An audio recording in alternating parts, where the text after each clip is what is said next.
नमस्कार। Observations with experience के इस यूट्यूब चैनल पर आपका स्वागत है। मैं हूं आपका मित्र असीम सक्सेना। जिंदगी में सुख और दुख आते जाते रहते हैं। ईश्वर ने व्यवस्था ऐसी बनाई है कि दोनों में से एक ही रहेगा एक टाइम पे, या तो दुख रहेगा या सुख रहेगा। दुख तब आता है जब सुख नहीं होता, और सुख जब हट जाता है तो दुख कब्जा कर लेता है। अब दुख और सुख आता कब है? हकीकत में दुख और सुख हमारी मानसिक स्थितियों से निर्भर करता है।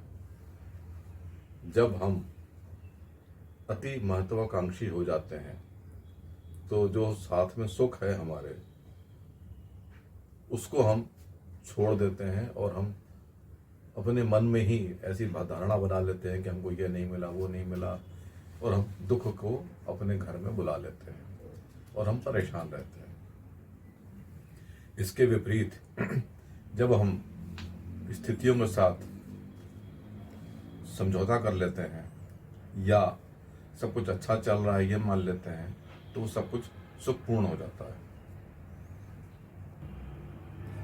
अब सुख और दुख होता क्या है? एक्चुअल में जब हमारा स्वार्थ या हम अपनी स्वार्थ बुद्धि के कारण लोभी और अति महत्वाकांक्षी हो जाते हैं, तो हमारा दायरा हमारे तक ही सीमित हो जाता है। हमको दुनिया दिखाई नहीं पड़ती और हमारे अंदर एक हवस आ जाती है कि हम ये भी ले लें, ये भी ले लें। हाय, उसको मिल गया, मेरे को नहीं मिला, मैं क्या करूँ कि मेरे को मिल जाए। इस तरह के जो दिमाग में विचार आते हैं वो हमको सुखों से दूर कर देते हैं। सुखों यानी संतुष्टि से दूर कर देते हैं। जो होता है वो परमात्मा की कृपा से होता है। हम इस चीज़ को जानते हुए भी बहक जाते हैं और अपने अंदर एक मैं ले आते हैं कि मैं तो इस चीज़ को ला सकता हूँ, अभी तक मेरे को मिला क्यों नहीं, उसको कैसे मिल गया। अब हम गुणों की तुलना नहीं करते कि उसके अंदर हो सकता है कुछ विशिष्ट गुण है जो हमको दिख नहीं रहे। गुण दिखते हुए तभी हैं जब परमात्मा की कृपा होती है, अदरवाइज नहीं दिखते। और अब जब हम परेशान हो जाते हैं तो दुख हमारे ऊपर हावी हो जाते हैं, और ये वो वाले दुख होते हैं जिनका कोई उपाय नहीं होता।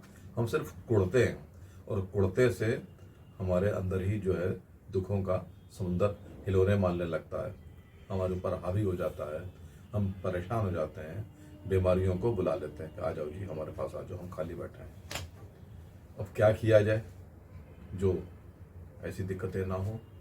तो हमको अपना दायरा बढ़ाना पड़ेगा। जो हमारे साथ हमारे सबॉर्डिनेट्स, हमारी प्रजा जुड़ी हुई है, हमने उनके भविष्य के लिए सुखों का मार्ग प्रशस्त करना पड़ेगा। उसमें क्या होगा कि हमारा नेतृत्व अपनी दूरदृष्टा और अनुभव के आधार पर उनका मार्गदर्शन करता है कि आप लोग अपने जीवन में इन इन गुणों को बढ़ाओ, इन इन अवगुणों को हटाओ, तो तुम्हारे जीवन में प्रगति होगी, सुख होगा, संपदा आएगी, और जीवन के उन विलक्षण कांटों को जो दिक्कत करते हैं हम निकालने में सफल होंगे।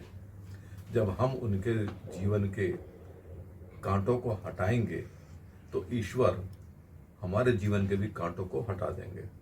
जब हम उनकी प्रगति का मार्ग प्रशस्त करेंगे निस्वार्थ भाव से, बिना किसी लेन देन के, तो ईश्वर हमारी प्रगति का मार्ग प्रशस्त करेंगे। आप दूसरे को दीजिए, आपके लिए भगवान खुद तैयार बैठे हैं। अब करें तो सही। हम क्या करते हैं, हम खुद ही लूटने पर लग जाते हैं। लूटने से कुछ नहीं मिलता, पाना पड़ता है। जब आप 50 लोगों की, 100 लोगों की, आप एक दायरा जितना आपका बढ़ता जाएगा उतने लोगों के अंदर अपनी प्रशस्ति को हासिल करेंगे, लोगों का आपके ऊपर भरोसा बढ़ेगा। उस भरोसे से उच्च अधिकारी भी सहमत होंगे, वो भी आपकी प्रतिष्ठा का गुण गाएंगे, आपका विरोध करने में वो भी भयभीत रहेंगे। कांटे तो हट गए, अब बचा क्या?